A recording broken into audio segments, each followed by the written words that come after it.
আসসালামু আলাইকুম। আশা করছি সবাই ভালো আছেন। দেশ এবং দেশের বাহিরে যে যেখানেই আছেন, আলহামদুলিল্লাহ আমরা বেশ ভালো আছি। আজকে ভিডিওতে গোপন একটা জিনিস ফাঁস করে দিলাম। এই যে দেখতেই পাচ্ছেন, হাজব্যান্ডকে দিয়ে আমি যে অফ ক্যামেরাতে কাজ করাই সেটা আপনাদের সামনে আজকে তুলে ধরলাম।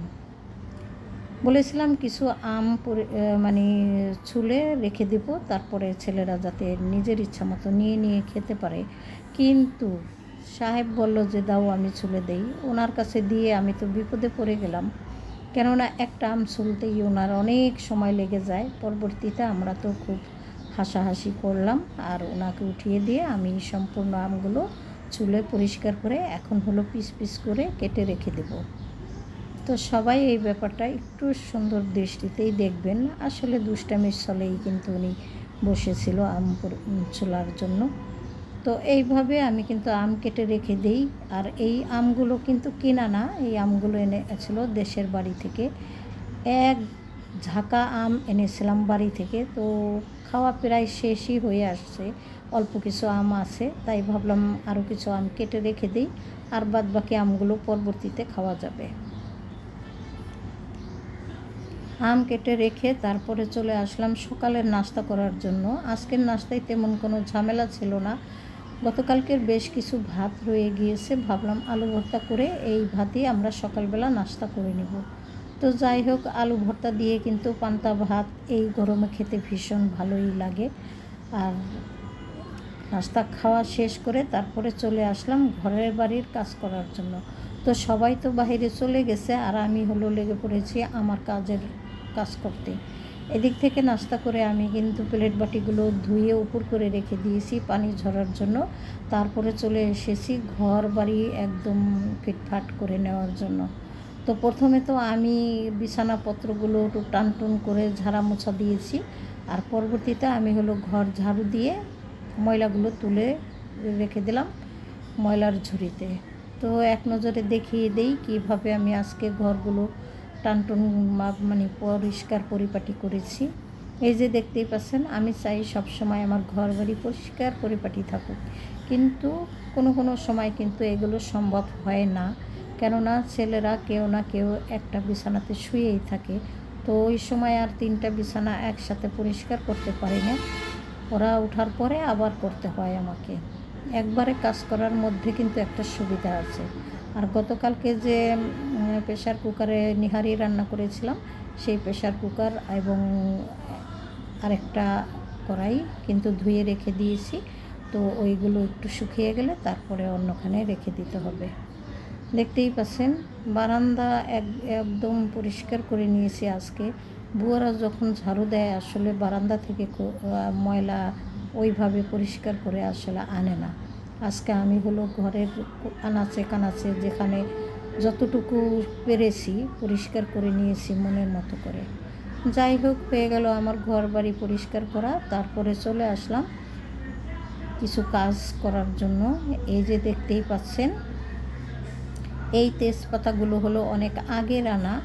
আজকে আবার কিছু তেজপাতা এনেছে, আজকে বলতে গতকালকে এনেছে, সেইগুলো রাখবো। আর সে কারণে আমি কিন্তু আগের তেজপাতাগুলো ধুয়ে তারপরে রোদে দিয়েছিলাম। তো বাতাসেই আসলে শুকিয়ে গিয়েছে, যে পরিমাণে গরম এবং বাতাস তো নাই, গরমের কারণেই বেশি শুকিয়ে গেছে।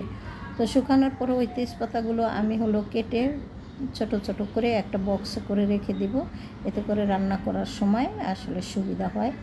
তো তেজপাতাগুলো কেটে, আর গতকালকে যে তেজপাতাগুলো আনছে সেই তেজপাতাগুলো আমি হলো মানে বড় একটা বয়মে রেখে দেবো।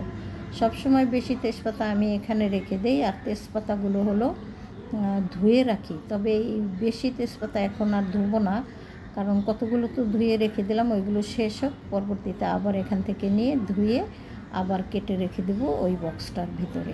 এইভাবেই আসলে ঘরের টুকিটাকি কাজগুলো করে থাকি, কখনোই শেয়ার করা হয় না। আজকে ভাবলাম একটু শেয়ার করি। আর সেই সাথে হলো অনেকগুলো দারুচিনি ছিল। তো দারুচিনির বক্সটা হলো আমার এই যে দেখতেই পাচ্ছেন ট্যাঙ্ক, এটার ভিতরে আমি হলো ছোট ছোট করে ভেঙে তারপরে রেখে দিই। তো যাই হোক, ওগুলো তো গুছিয়ে রাখলাম। আর সেই সাথে এনেছিল পোলাওয়ের চাউল। তো তো আজকে তো আর রান্না করব না, সেই কারণে আমি আর কি পোলাওর চাল যেখানে রাখি সেখানে খুব সুন্দর করে রেখে দিলাম। যখন রান্না করি আপনাদের সাথে তো শেয়ার করব অবশ্যই। আরও কিছু কাজ আমি করব, সেগুলো হলো এই যে দেখতেই পাচ্ছেন অনেকগুলো কাপড় ভিজিয়েছি, এগুলোও কিন্তু আমি ধুয়ে নেব। আর এই ধোয়াধাইয়ের কাজটা তো কখনোই শেয়ার করি না, আমি হলো অফ ক্যামেরাতে এগুলো করে নেব। কাপড় ভিজিয়ে তারপরে চলে আসলাম রান্নাঘরে দেখেন ওই যে সকালবেলা যে নাস্তা করেছিলাম সেই প্লেট বাটিগুলো ধুয়ে উপর করে রেখেছিলাম, এখন কিন্তু খুব সুন্দর করে পানি ঝরে গেছে এবং শুকিয়েও গেছে। এখন জায়গা মতো খুব সুন্দর করে আর কি গুছিয়ে রেখে দেব, তারপরে আমি রান্নাবান্না শুরু করব। আর এইগুলো যদি রান্নাঘরে ছড়িয়ে ছিটিয়ে থাকে তো রান্না করতে একটু অসুবিধাও হয়, আবার আর এগুলো যেহেতু ধোয়া হয়ে গেছে গুছিয়ে রাখাও জরুরি। যাই হোক, খুব সুন্দর করে সমস্ত সব কিছু গুছিয়ে রেখে রান্নাঘরটা টিপটপ করে তারপরেই আমি রান্না করতে চলে আসলাম। তো আজকে কি রান্না করি সবটাই আপনাদের সাথে শেয়ার করব। সব সময় দেখে থাকেন, অত বেশি কিছু রান্না না করলেও কিন্তু একটা দুইটা বা তিনটা পদ আমাদের রান্নাবান্না হয়েই থাকে। সেটা যাই হোক না কেন, ভাজি, ভর্তা, ডাল বা মাছ, মাংস এরকম কিছুই হয়। অত কিছু না রান্না করলেও 2 থেকে 3টা রান্না আমাকে প্রতিদিন করতেই হয়, ছোট হোক আর বড় হোক। যাই হোক, প্লেট বাটিগুলো গুছিয়ে খুব সুন্দর করে জায়গাটা পানি পরিষ্কার করে নিলাম। এদিক থেকে আমি কিন্তু অফ ক্যামেরাতে ডাল বসিয়ে দিয়েছিলাম, আর সেই সাথে গতকালকে যে ওই যে নেহারি রান্না করেছিলাম তার কিছু মাংস আসলে রয়ে গিয়েছিল, ভাবলাম গরম করে আগে রেখে নিই, তারপরেই রান্নাবান্না শুরু করি। তো মাংসের ঝোলটা নামিয়ে রেখে আমি হলো এখন পটল আর মাছ ভাজা করব। তো পটল আর মাছ ভাজা কিন্তু ইচ্ছে করলে আমরা এমনিতেও খেতে পারতাম, কিন্তু আমি আজকে হলো করলাম একটু ভুনা। পটল আর মাছ দিয়ে মিক্সড করে একটু ভুনা করে নিলাম, সেই সাথে ঘন ডাল, আর পাশে তো ওই যে মাংসের ঝোল আছেই, অত টেনশন নেই, ছেলেরা মাংসের ঝোল দিয়ে খেয়ে নেবে। আর পাশাপাশি মাছ আছে, পটল ভাজা, ডাল। যাই হোক, চটজলদি করে রান্নাবান্না শেষ করব, তারপরে কিন্তু আমি ওই কাপড়গুলো ধুবো, গোসল করব, নামাজ পড়ব, তারপরে দুপুরের খাওয়া দাওয়া।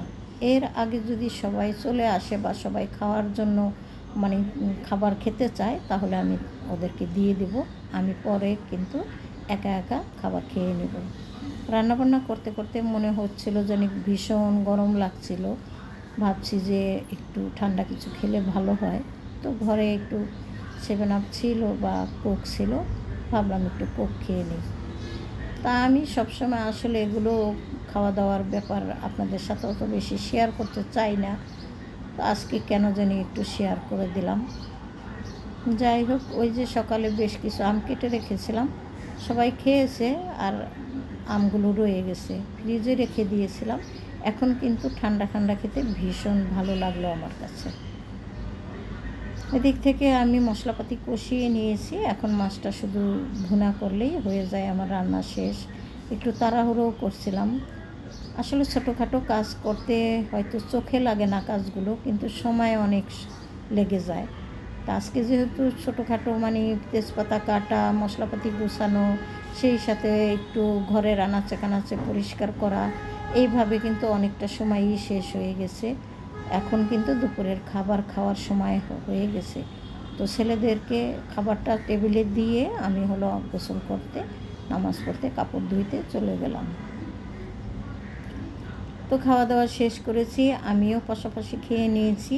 এখন হলো ওই যে দুপুরে খাওয়ার পরে যে প্লেট বাটিগুলো ধুয়ে রেখেছিলাম সেগুলো একটু গুছিয়ে রেখে তারপরে পাকঘরটা পরিষ্কার করে রেখে দেব। এই গেল আমার দুপুরের কাজকর্ম। এর মধ্যে আমি কিন্তু 1 পাতিল পানিও ফুটতে বসিয়ে দিয়েছি। আর দেখেন, খাওয়া দাওয়ার পরে আমি সমস্ত সব কিছু কিন্তু খুব সুন্দর করে ঢেকে রেখে দিয়েছি, আবার যাতে করে রাতের বেলা খাবারটা খেয়ে নিতে পারি। তো আসার সময় কিছু বাজার এবং সেই সাথে আম কিনে এনেছিল, আর এবছর প্রথম আমাদের আম কিনে আনলো। এর আগে আমরা আসলে পাকা আম কিনে খাইনি, এর আগে কিন্তু আমরা গাছের আমই খেয়েছি, আমাদের নিজেদের বাগানের আম। তো সেই আমগুলো কিন্তু ভীষণ মিষ্টি এবং খেতে খুব সুস্বাদু ছিল। যাই হোক, আমগুলো আমি একটা বোলের ভিতরে রেখে দিলাম, আর এখানে হলো সবজিগুলো খুব সুন্দর করে বাজারের মতো গুছিয়ে নিলাম, মনে হচ্ছে বেচতে সাজিয়ে নিয়েছি। যখন বাজারে যাই তখন দেখি এরকম। তো সবাই দেখতে থাকেন আর ভুল ত্রুটি ক্ষমা সুন্দর দৃষ্টিতে দেখেন। এখান থেকে বিদায় নেব। আল্লাহ হাফেজ।